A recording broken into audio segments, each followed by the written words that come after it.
All right, good morning, everyone. We are once again back. Week one has started as usual. Actually, this time I'm with both Jed and Jimmy in Chicago. So welcome to both of you guys. Good morning. Good. Week one started, Jed. I know it's exciting. It's fun. It's good to finally see. It was a good game. Well, it wasn't a good game, but it was good to see a lot of kind of what we had thought with some of those with Gabe Davis and Isaiah McKenzie. It's good to see both of those play out well. Yeah, Jim, what struck, I think we could sit there and talk about Josh Allen. We'll talk about him being the player of the game. But what struck, was it the Stephon Diggs or Gabe Davis? Was it Isaiah McKenzie or even the running backs as well? Well, then the running backs didn't really do anything. But what struck you about the game? Well, there's three things I think we were talking about, right? One, Stafford did not look good. And so he's either injured or he's just lost so much off of his throwing arm. And I think we saw that he had, 3 interceptions yesterday. He did not have many throws. He was looking for Cooper Kupp all night. And so I think from a fantasy perspective, he only got, 8 to 10 points yesterday. I think the second thing, Darrell Henderson out-touched Cam Akers 18-3. And so that's actually a cause of concern, right? One is you better pick up Henderson on your waiver wire. And two, what's really going on with Cam Akers? Is he injured or is it going to be a slow progression for him to come back as well, too? And then the third one is the two people that I was thinking might be good this year on Buffalo outside of Diggs and Davis, James Cook, as well as also Dawson Knox. They did not do well. Dawson Knox scored 1.5 fantasy points. James Cook had 1 fumble, and he was out the rest of the game. So who knows what's going to happen for them. But some people might be dumping the James Cook, so this might be a good time to swoop him up here. Yeah, and Dawson Knox. I was just going to say, as we've said every year, don't jump too quick off of the first 2 games. The first 2 games are always a little tricky. I think especially on the Rams side, when you see them lose, obviously a lot of concern. But, I would just kind of hold your horses a little bit. For those Cam Akers owners, don't go dropping Cam Akers right away. Let's just kind of see how it plays out a little bit. Because oftentimes, teams are just trying to figure out what they got and then kind of go from there. Now, the person I was disappointed by, I really thought Allen Robinson was going to have a good game. One of those games where he's going to try to stick it to the Bears and say, look, I'm actually better than you people thought. But he only had 2 receptions. But here's the thing, Stafford wasn't targeting him at all last night. Yeah. Well, they had that for 12 yards. Yeah, and before that, they showed a couple times. I don't know if you saw on the on the broadcast that he was looking for him and they just weren't on the same page, because they haven't had that time together. Like there was that one crossing pattern where he needed to kind of sit in the zone and Stafford was kind of waiting for him and then he didn't, and then he went away from him. So, Robinson is too good of a talent for Stafford to not eventually figure that out. But the bigger concern is really his arm, because he did not look that sharp, didn't have that same kind of zip, and so we just got to see if he's still totally recovered from. Remember, he did have an off-season procedure, so we got to see. Yeah. So, Jen, let me ask you a quick question about Allen Robinson. For you, a lot of times he had a bad year last year. He was just terrible. Yesterday, 1 catch, 12 yards. You're saying this is more of an anomaly than anything else. In the weeks ahead, he'll definitely do better. Well, I'm saying they had from a pure true football standpoint, I think you got to wait and give them time. From a fantasy perspective, I'd be fine dropping him. I think you hopefully weren't depending on him as anything more than maybe even like a wide receiver 3 or a flex position. But I would be comfortable cutting bait on him now as far as fantasy. But I think longer term, I think they're going to figure him out. Honestly, a lot of times, Jed, I was looking at him more as a wide receiver 2 on my team. And actually, I drafted him a lot after Cortland Sutton in one of my leagues, him as the second receiver. But at the same time, I'm still high on him. I'm hoping to make some trade for him this week for Allen Robinson. That's actually a really good strategy. I mean, we'll talk about trade strategies later on, but I'm sure Judge was going to say this. There's going to be a number of players that people are going to look after this first week and say, no, they stink, right? And they're going to cut them immediately. It's going to be reactionary. Allen Robinson's going to be one of those people. There's no way they're going to they can rely on Cooper Kupp the entire time. Yesterday, all they kept doing was looking for Cooper Kupp. At some point, these defenses are just going to double team them, and they're going to force them to have to throw to Allen Robinson. Did anybody notice, though, who was on the sideline for the Rams? No. OBJ. OBJ was on the sidelines. I told you guys he's coming back. Just wait. I thought about you because there was a point in the game where I forgot who was saying they were like, you better watch out for OBJ. Yep. They like him, you know, and I'm sure he's sitting there thinking, I could do better than these people out there. Yeah, Chris Collinsworth was saying that. I mean, basically, it's the you know, typical situation for a veteran is basically like, I'm just going to wait out the first 6 weeks. Someone's going to get hurt, and then I'm going to pick the situation that I can go in and maybe win a championship. I mean, I think, and obviously with the Rams, you know, here they always have that closeness, and so I would not be surprised if that is a midseason pickup. Jim, with Gabe Davis, did you walk away wanting to trade more for Gabe Davis, or you're going to go scour all of the different teams trying to make that? Because I know how much you like Gabe Davis. Oh, yeah. I mean, I think last year I had this feeling about Cooper Kupp that he was going to break out. I think Gabe Davis is this year's Cooper Kupp. Like, I don't know if he's going to do as good, but you saw he had 88 yards, 1 touchdown, possibly almost 2 touchdowns. He's actually going to be one of the people I'm going to try hard to trade for. Interesting. Jed, out of the running backs between, in terms of Buffalo, you had Devin Singletary, 8 carries, 48 yards. He had 2 receptions, 14 yards. Zach Moss, 6 receptions, 21 yards, but 6 carries for 15 yards. Do you like any of them? Did any of them stick with you? No, same situation as last year. You know, it's going to be a timeshare. They're going to flip between the two. It's tough, you know, with Moss, with hopefully getting more of the goal line carries, but Singletary definitely looked, you know, like the better running back overall. And then, of course, you guys know I like Cook, and he had that fumble that kind of screwed everything up. But no, I think it's the same situation as last year. If you had both those guys last year, it's going to always be a committee. Speaking of the player of the game, Jim, let me go over to you. 26 of 31, 352 total yards, 4 touchdowns. He is 1-0 on the season. Mm-hmm. For Josh Allen, a lot of times some people were picking him in the 3rd round. Do you regret not picking him in the 3rd round, or are you happy? And yeah, you know what? He'll keep doing all these things, but I like waiting for my quarterbacks later on. See, I always like picking quarterbacks. For me, I was targeting one of the big two, Justin Herbert or Josh Allen. I think there was a stat I was reading for the last 28 games. He's been the only quarterback in NFL history that's had 1 touchdown passing, 1 touchdown running.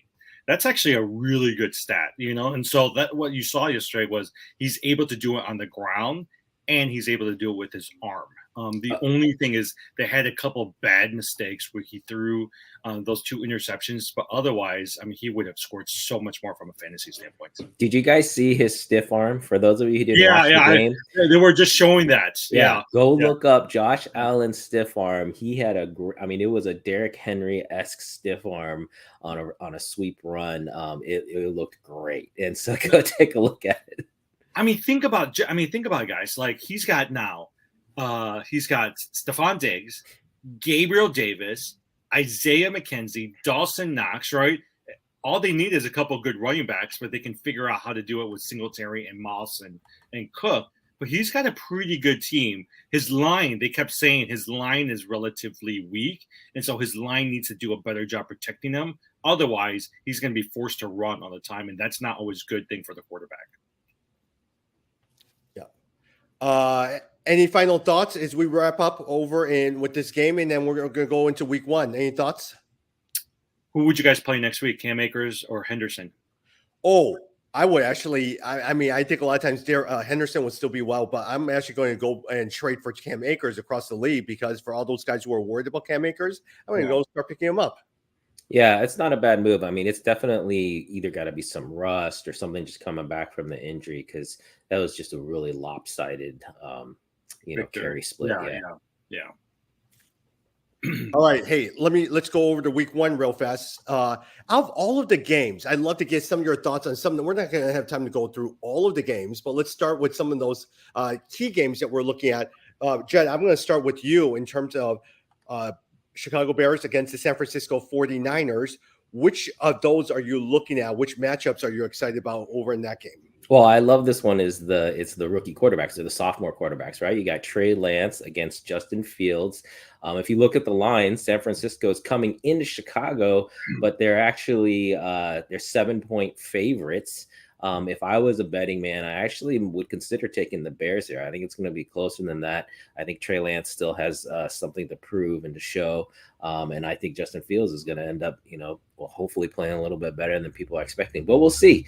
I know the odds makers only have the Bears winning 4 or 5 games this season, so it's going to be a tough one. But I would take the underdog in this one. Jim, on the San Francisco side, I'm interested in 2 players. I want to see how Eli Mitchell does. He always seems to have a tight hamstring.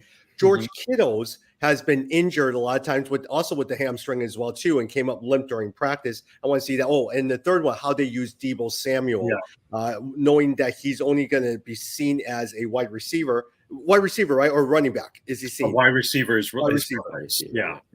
I think that's going to be the biggest question about Deebo Samuel, right? Like the question then becomes like, where should people have drafted him, and really what's going to be his role? Because if George Kittles is limited, and Eli Mitchell, they always have these revolving doors of running backs.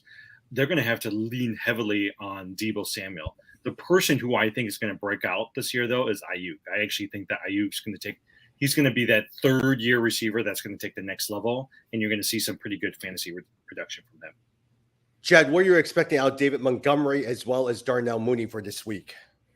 Yeah, I mean, I like Montgomery, and I would just say, back on the Ayuk one. I mean, I like that as a potential. My issue is just Trey Lance. I mean, we got to see, if he really progresses or not. It's similar to the Tua situation in Miami. If he doesn't progress, if he plays like he did last year, it's not going to happen. San Francisco is going to be in a lot of pain, especially if Kittles hasn't practiced all week. If he's not in the game, that's going to really help the Bears because they're going to have an extra guy to play down on either Deebo or Ayuk. So people have. I mean, all the commentators have high expectations of Deebo.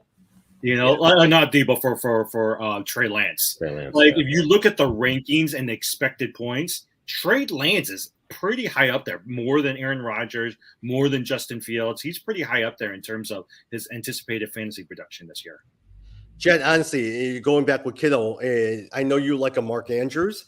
I did not want George Kittle in all my leagues. I'm in 8 leagues. In one of my leagues, I do have a George Kittle, but you're always concerned because he's always going to have 1 or 2 really, really good games and sub-average games, but then he's going to be injured a lot as well too. Yeah, no, it looks like he's trending towards sitting. You just got to watch. Remember, if you guys forgot, with a lot of these the practices, you'll hear, missed the game, missed practice. The key one is Friday. If they practiced on Friday, then you're good for Sunday. If they miss Friday, then there's a good chance they're going to miss on Sunday. So just pay real close attention to that. Mm-hmm. Go ahead. No, go ahead. No. Actually, I was going to say, side note also, I was just looking at my league as you guys were talking. I played Cam Akers and also Ellen Robinson in one of my leagues. So I said, oh my gosh, I'm dead already. Yeah, that kills you when you start with 0. But if you have Josh Allen as the quarterback, you'll be. See, going back. That's why I like the big quarterbacks, because if you have one of those guys having bad weeks like that, Josh Allen will make up for it. Yeah, there are bigger points. I mean, the one caution again, I'd say, is that game was, you knew there were going to be fireworks. That's the other thing. First 2 weeks of the season, it tends to be that, you get more kind of lopsided scores and more offensive output. So we'll just see if the Bills are really going to be that prolific of a passing team. It would be great if they were, but it reminds me of the Chargers. Like the Chargers, we know they're going to be throwing a lot. Cincinnati, we know they're going to be throwing a lot. But the Bills tended to be a little bit more balanced, but we'll see how that plays out. Yeah. But your original question too was back to David Montgomery and Darnell Mooney. And, I guess I would have, mild expectation. I mean, San Francisco is a good defense, and so I'm expecting them to play well. But as we know, Justin Fields can't do it alone, right? And so there's gonna have to be Montgomery, there's gonna have to be Mooney in there. And so I think you can expect like average, above average production out of those guys. But we'll see. This is the first game, so we don't know how it's going to play out. It might be wishful thinking on the Bears. Let's stay on the Bears real fast. Side note before we talk about fantasy, they released plans for a new stadium over at Arlington Heights. What do you think about it? It's a brand new stadium. It's actually going to be a whole mini city of what they want to do. I like it. I hope that it's true. We were just talking about this with one of the guys I drafted with. He has a house in Vernon Hills. We are just talking about the economic impact and would that actually raise prices? Because he was saying like, should I maybe even buy a second house and do like a bed and breakfast kind of thing and rent out the house, on game days? And I was like, that's an interesting idea, And so I hope they make the move. I think the lack of capacity has always been so concerning. Not being able to, fit in more people there, and so it could be really cool.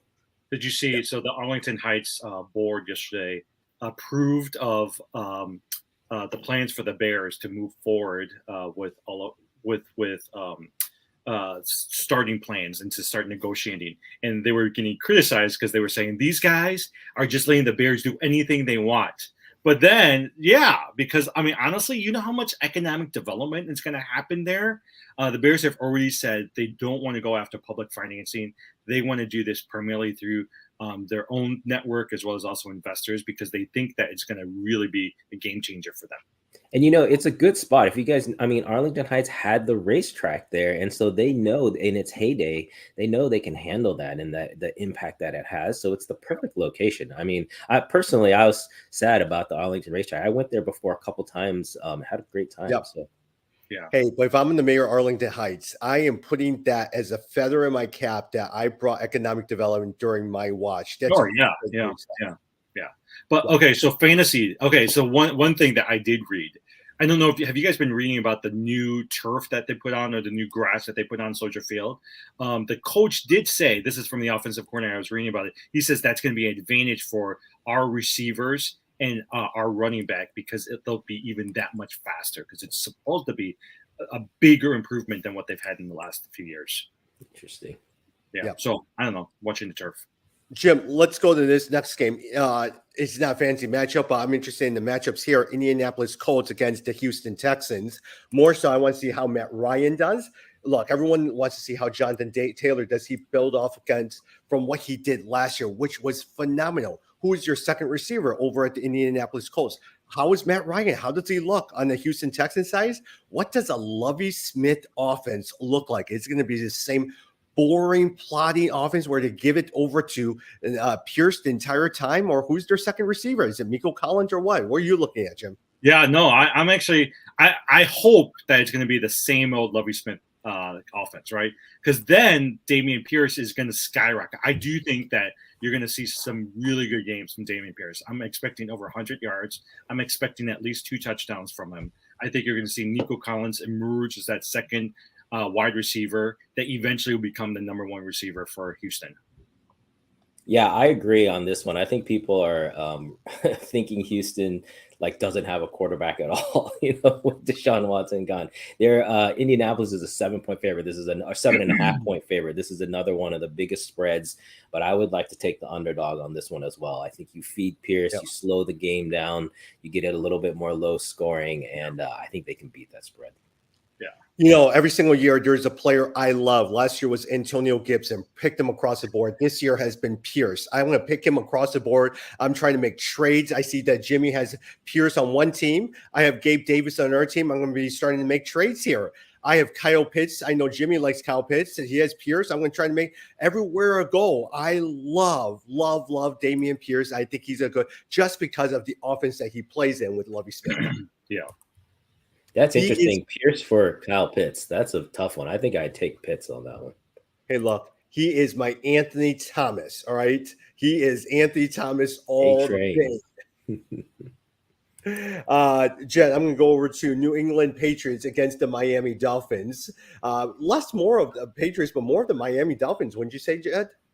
Yeah, this one's interesting. The Dolphins are the favorites here. But the fact, so don't forget, Devontae Parker is on the Patriots now, formerly of the Dolphins. So I'm expecting Parker to have a good game. So I kind of like the Patriots going in this. But as far as fantasy, all eyes are on Miami, right? We got to see if Tua is the real deal. We got to see what's the connection with Tyreek Hill. I'm expecting the offense, the plan to be really highly focused on Hill. And I expect, though, to see him running those short routes, not just being the burner on the outside. So that's a key thing to watch, not just his attempts and his catches, but where is he getting that? And if they are moving him all around the field, just trying to get the ball into his hands, I think that's a good sign for his production going forward. Yeah. Hey, Jim, Pittsburgh Steelers against the Cincinnati Bengals. Look, Mitchell Trubisky, former Bear, has been named a starting quarterback. No one's picking up Chase Claypool. What are you excited about? Is it the Deontay Johnson? Is it seeing how Pickens does on one end, or seeing the high-powered offense of a Hayden Hurst over at the Cincinnati Bengals? Yeah. Well, I think that's the thing, right? Like, I think Trubisky is going to be the key. Because that's really going to affect the Pickens. That's going to affect Claypool, Harris, all of, and also Deontay Johnson. I do think Johnson's going to continue to be the number one receiver, but I do see Pickens being that second receiver they're going to rely on, and not Claypool as well too. Last year, Najee Harris outtouched everybody and had more touches than any other fantasy player in the league outside of Christian McCaffrey. So I actually think that watching how they use him with the Trubisky offense is actually going to be important from a fantasy standpoint too. Yeah. Jed, we were talking about last week or on Monday as well. Look, if you don't have a tight end sitting there, I actually would recommend that you watch either Freiermuth or Hayden Hurst over Cincinnati and see how well they do. A lot of times after your first top tight ends, everyone's a mix. But watch the Mo Alley-Cox over in Indianapolis, see how Matt Ryan uses him. Look at Hayden Hurst and see how well he does. But at the same time, one of those three might actually be a potential hit if you're struggling at the tight end side. Everybody was saying, I don't know if you guys heard this, but everybody was saying that if you were to choose between a Hayden Hurst or Mo Alley-Cox, they actually choose a Mo Alley-Cox, partly because they said Matt Ryan loves dumping off to his tight end, and he always has tight end that produces both from touchdowns as well as yards. So I think I would choose, even though I think Hayden Hurst is a better player, I think Mo Alley-Cox from a fantasy perspective is going to be a better player this year. Yeah, I agree with that. I like that. There's a lot of different options. I was just going to say on that Indianapolis, the Cincinnati Pittsburgh game, I have Joe Burrow and Tom Brady in one of my teams, and I actually sat Joe Burrow and am playing Tom Brady. Mainly because it's an in-division game, and that game is always tougher than it looks. Like on paper, you think Cincinnati's going to roll over Pittsburgh, but because it's in the division, it's early in the season. I was just a little gun shy, and so I'm actually sitting Joe Burrow. Yeah, and honestly, against the Pittsburgh defense versus the Dallas Cowboys defense. Look, Dallas has improved a little bit, and we'll talk about that in a minute. But man, Dallas sometimes could have a terrible defense. Yeah, exactly. I'm expecting a shootout on that side, so I'm hoping that Brady will capitalize. Yeah, I do think. Go ahead, Jim. And go back on the Steelers. The Steelers. So I don't know what you guys think. I do think if you're in a dynasty league, someone to pay attention to will be a Kenny Pickett. I don't think that Trubisky is going to last the entire year. I think at some point they're going to bring in Pickett. I don't know if Pickett will ever become an all-star or an all-pro, but I do think he'll be like an Eli Manning. I think he'll be a pretty decent quarterback in the future. Yeah. For those who are looking at your waiver wire, take a look at and watch Chase Claypool. He is largely ignored. Nobody expects a single thing. But a couple of years ago, he did pretty well. So at least watch him and keep him on your watch list and see how well he does. Jen, let me go over to you. Kansas City Chiefs against the Arizona Cardinals. Will we see a Kyler Murray that is out to prove that he does indeed study and prepare for games? Yeah, it's, honestly, though, Kyler Murray is one guy I'm expecting to have a slow start to the season. So I'm actually, if you have options, that's another guy that you might want to consider sitting. Remember, he doesn't have Hopkins. It's just, I think it's going to be a little bit of a tricky situation for him. The Chiefs, on the other hand, I think they're going to be coming out, gangbusters and really trying to show the league that, hey, we didn't need Tyreek Hill. This wasn't about Tyreek Hill. This is about the offense and who we have here. So I'm expecting them to dominate in this one. They're only 3-point favorites, but I think they're going to win this one. I would watch out for two players, right? Did you guys hear that Rondale Moore is most likely going to be out of this game? Mm-mm. Yeah, so Rondale Moore injured his MCL, so they're going to have a reevaluation. But they're anticipating, unless something shows differently, that he might be out for a little bit. So Marquise Brown and Zach Ertz are the two players you're going to want to have to keep an eye out because they won't have DeAndre Hopkins or a Rondale Moore. Mm. Yeah. In one of our other leagues, Jed, and our friend Noah, who was not paying, I'm not sure if he's up on the NFL news, I traded him Cam Akers, Matthew Stafford, and I think there was someone else. He gave me Marquise Brown, J.K. Dobbins, and Kyle Pitts. Well, Pitts is definitely the one to get out of there. So No. I'm sure he's mad at you now if you gave him Cam Akers and Stafford because he didn't get a lot of points out of that. Yeah. Well, James Conner. But it goes to our conversation about trades. He loves the Rams. He is a diehard Rams fan. And so for him, I gave him the 2 players that he was going to watch anyways. And so it allowed him to enjoy it. And if you're the commissioner of the league, would you veto that trade? Because it's clearly unfair. No. I wouldn't veto. I mean, I would let it happen, but you can tell one person definitely has the advantage over the other.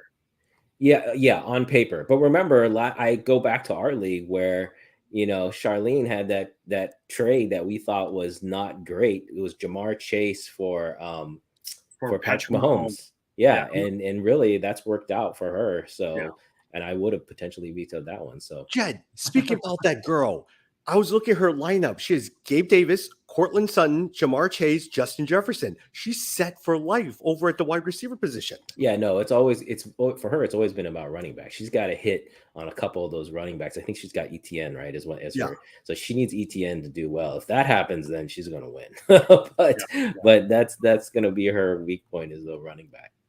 Yeah. Jed, let's do one more game. Tampa Bay against the Dallas Cowboys. We were just talking about you're starting Tom Brady over Justin Burrow. What do you think of that game? Who are you looking at?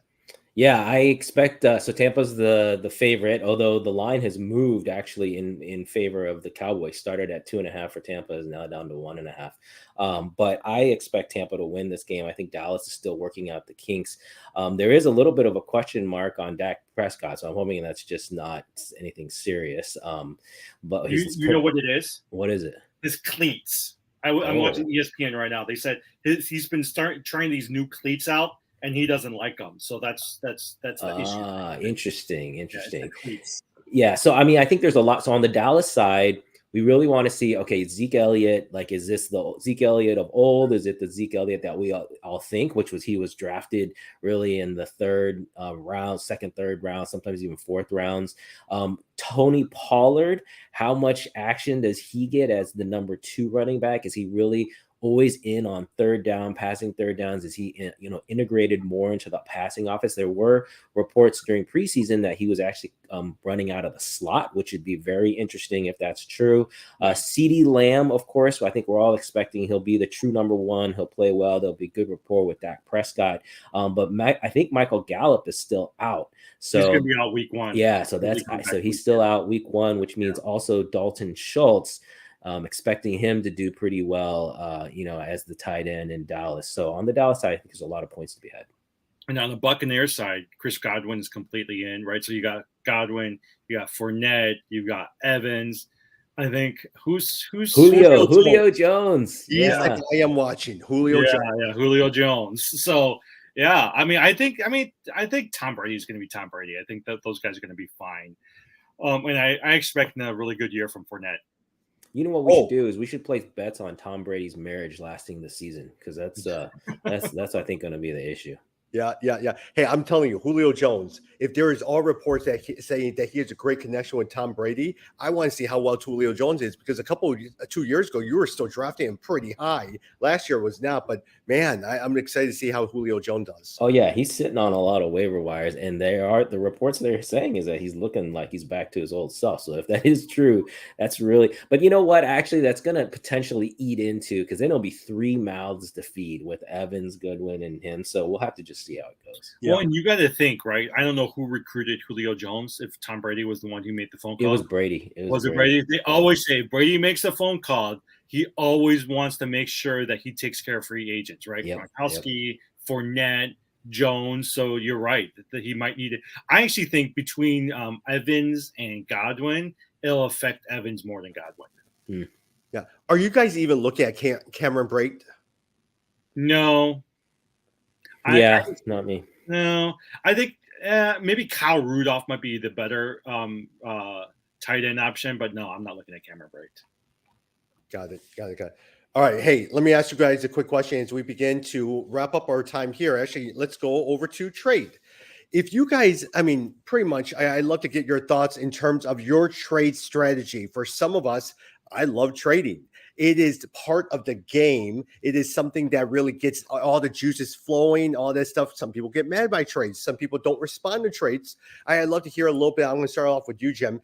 What is your trade strategy when making trades? Do you like trades? Do you make a lot of trades? What are some of the things that you do? Do you explain to people when you see a bad trade why you need to trade and respond to them and let them know what they need to do to make the trade better? What's your strategy?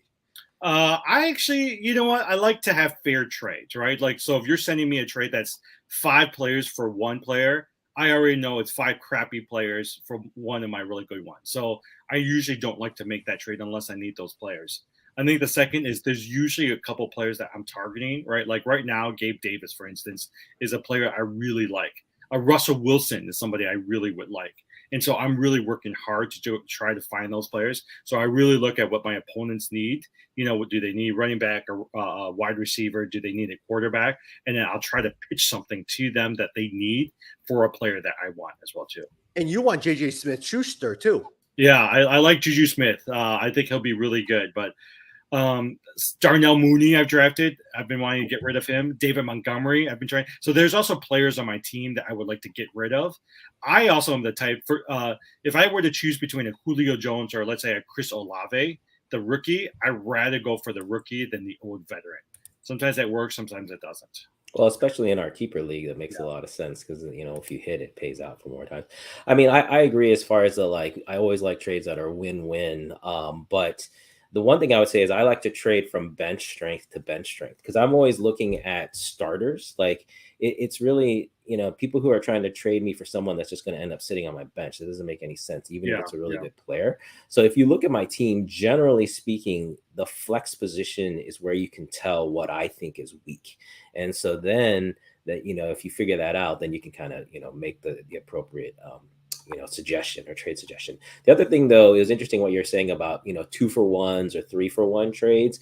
Generally speaking, and I know, Tommy, I think you're the opposite of this. You seem to like to get the more players out, like being willing to give up 1 star player for maybe 3 or 2, where there's potential for 1 to be a star, but they aren't proven. I'm the exact opposite. I really like, you know, I prefer giving 2 of my guys away and getting 1 back because especially in leagues like ours where we have a shorter bench on purpose, I like having that open bench spot to go then look for someone else on the waiver wire.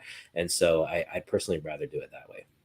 And Jed, I will probably argue I love trade assets. My problem is a lot of times if I suddenly trade 3-for-1 and I get that 1 and that person is injured, I'm out for the year. But I'm always accumulating trade assets because my biggest strategy is toward the end of the day, I'm looking at people who are injured. I want to trade for that guy who's injured and will come in. I'm fine with the 8-8 record, get me into the playoffs. Or then I start pilfering all those guys who are either just right below the playoffs or out. And then I start making trades with those guys who don't really care. And then they'll start making flipping trades all day. But even with Jimmy or even with you is I'm always going to test the water. So I'm going to give you a trade request initially. Kind of unfair. You're going to get a little mad and angry, but sometimes you'll take it and then I win, but then you'll reject it. And now I know where my starting point is for me to start trading with you. The brother of our dentist friend we're in the league with, does not like Tommy's trades. So he was talking when Tommy sends these trades, he doesn't respond. He sends him back a crappy trade. So that's where it doesn't really work. But I think Tommy's strategy, here's Tommy's strategy. He doesn't care if he finishes 8-8, right? Like as long as he can squeak in the playoffs, his goal is I want to make sure I have the best team for the playoffs. So he'll go for the DeAndre Hopkins. He'll go for the Cam Akers when he comes back during the end of the year. Players that most people don't want because they want to win initially and be that number 1, number 2, or number 3 ranked team. But for me, a lot of times is I need to know my player. How low are you willing to go? What's your price? A lot of times, and I need to throw the bait in the water to see what will hook you on, and that sets me up for the entire season for me to trade with you. But then there are also some players, people who will never trade, right? Yeah. You'll send something to them, they'll never respond, and then there are some people that you'll know will respond pretty fast. I know I can't pull a fast one over Jed, but I know that there's other people in our league that you can pull a fast one over. Oh, Thanks, yeah. Jimmy. I I get appreciate annoyed, that. Jim. I'm not sure if you guys get annoyed. Look, if you send a trade offer, if you know you don't want it, or just at least pay attention to it, reject it, accept it, whatever. And for those guys that just let it sit there, that actually is the one part that annoys me because you have no idea what they're going to do. And so you eventually just don't trade with them anymore. Oh, I'll do that, Tommy. I'll sit there because sometimes if someone offers me something ridiculous, I'll be like, okay, I'm just going to sit there and wait and see if, basically sometimes what can happen is you're waiting and then one of those guys gets injured. Like, let's say you're trying to trade for my guy gets injured in practice. You left that trade option out there. Now I hit accept. Now what are you going to do? Like, now you're the guy that offered that, right? Jet, that's happened to me a couple of times where I've offered something and then I'm not paying attention to it, right? They haven't accepted it. And during the week, that person got injured. Well, now they've accepted it. That's the worst. But to me, I'm like, you made that crazy trade offer in the first place. So I'm going to, you got to pay for it. Right. That's because I actually, Tommy, don't like that strategy of like, you're trying to find the floor, because I guess the question to ask you is, are you always willing to accept it if it's totally lopsided? And to me, that's the kind of trade partner I don't want. Right. Like, I want a trade partner who really thinks it's fair, like truly thinks it's fair for both sides. Otherwise, I know you're just trying to like get me. Right. And so like, then I don't want to work with you. But if it's like, we're trying to work it out so that we both can do that, then I can see that. But go ahead. What if you explain it, right? Like, so if I send you something, Jed, I like to be able to say, here's why I would like to propose it to you, right? So a lot of times I'll text the other person and says, hey, I know you need a tight end. I'm sending you this tight end in exchange for this receiver. Here's why I think it works for both of us. Yeah, no, I mean, I think if you explain it, but like to Tommy's point, basically, to me, if you send a trade offer that you wouldn't accept on the other side, then like, that's not good. Like, that's not true. To me, that's not being a good trade partner, right? Like, you're just trying to that's playing the way the NFL plays, which is they're always trying to get the best deal. But I don't think that's the way like it works for me. Like, that's not how I want to do it. Now, I would probably argue, like, for instance, I'm not going to ask you for Jonathan Taylor, and I'm going to give you Chris Olave, George Pickens, Russell Wilson, Kyle Rudolph, or something like that. Okay, then you're just screwing with the person. But if you know the guy's not always paying attention to, like, for instance, you both, I probably know that you know the news and notes of the day. Some people may not be. So I may trade them, let's say, for Najee Harris. Let's do a Russell Wilson and AJ Dillon. I think that's I would do a fair trade. I would want Najee Harris or something like that. So he's just trying to figure out ways. You're not going to screw the person or take advantage of that person, but something that actually helps you a little bit more. Yeah. And see and some people just are not paying attention to some of these things. Yeah, that's true. There's definitely a lot of people that don't. Well, I think we are the exception in terms of how much you're watching it. Well, actually, that's not true. There's a lot of people who are probably like half your league is really into it, and the other half is just kind of throwing stuff out. Yeah. Oh, that's Jimmy. Like, for instance, the other day we had a auction league. And so I started noticing during our auction league, money's going down. I have $100 left. Everyone is at 30 something dollars. 3 teams has no quarterbacks. They just have no quarterbacks, and they're just not able to afford the quarterback. So what do? I start picking all the quarterbacks. So I picked up Russell Wilson, Aaron Rodgers, Matthew. So now suddenly I have 4 quarterbacks on the team. Well, I'm going to start packaging all these guys in the trade. That is smart, right? Yeah. So there was one league I was in where a guy he went on auto draft, so he knew he couldn't be there. So, but he set up his list. But the funny thing is he thought once it filled the position, it would go to the next one. And so his first like 4 picks were all quarterbacks. And instead he got all 4 quarterbacks. And so we were like, oh my gosh, what's going to happen to this guy? But just like you said, Tommy, he ended up doing okay. In fact, I think he made the playoffs because he ended up trading away those guys and getting decent people back. And it ended up working out. Can I just say, I just saw the news and I was looking. So Michael Thomas is limited in practice. They're speculating he may not necessarily play in the first game. And then also Walker from Seattle, Kyle Walker, the rookie running back. Kenny Walker. Kenny Walker most likely will not play as well too. So those are 2 players. Like the Michael Thomas thing is a big thing, right? Because I have Chris Olave, And so if Michael Thomas is not playing, you're going to see Chris Olave move up. And I actually think that Chris Olave is a pretty decent receiver. Yeah, no, that's a good one. I think he could definitely. I actually think Olave is better than Thomas. I would expect. I don't trust Thomas. I was looking at this. I don't trust a lot. Thomas has been drafted pretty high. I'm not high on Thomas this year. Agree. He's older now. I think it's it felt like he was starting, on his way down. Yeah. Well, one game in week 1 is already in the books. Sunday will be a busy day. Monday night, there's 2 games, so it'll be a lot of fun. I mean, we're going to come back on Wednesday, and then from that point, Wednesday to Friday is going to be our rhythm. So looking forward to that. And pretty soon, a lot of times, baseball season, playoffs is about to begin. NBA season is wrapping up. By the way, EuroLeague, did you know that Giannis, Dragic, and Doncic and all those guys are still playing ball? I was just listening to a podcast. Doncic is playing 5 games in 7 days in the EuroLeague these days. Did you see how well he's been doing against some of the best teams in Europe? They were playing highlights last night on SportsCenter. That guy is good. But he almost had 50 points. He had 47 points in one game. Giannis, he's more muscular now too. Yeah, Giannis though tweaked his ankle, so that was a little concerning. Yeah. One last thing that stuck with me. I'm not sure if you guys saw in one of the commercials promoting Sunday Night Football. Somehow or another, they got Michael Jordan to sit there and promote the next. I'm sure in the world to get Michael Jordan to do something like this. Yeah. It's a goat versus goat thing. Yeah, you go see it. That's funny. All right, guys, we'll talk on one.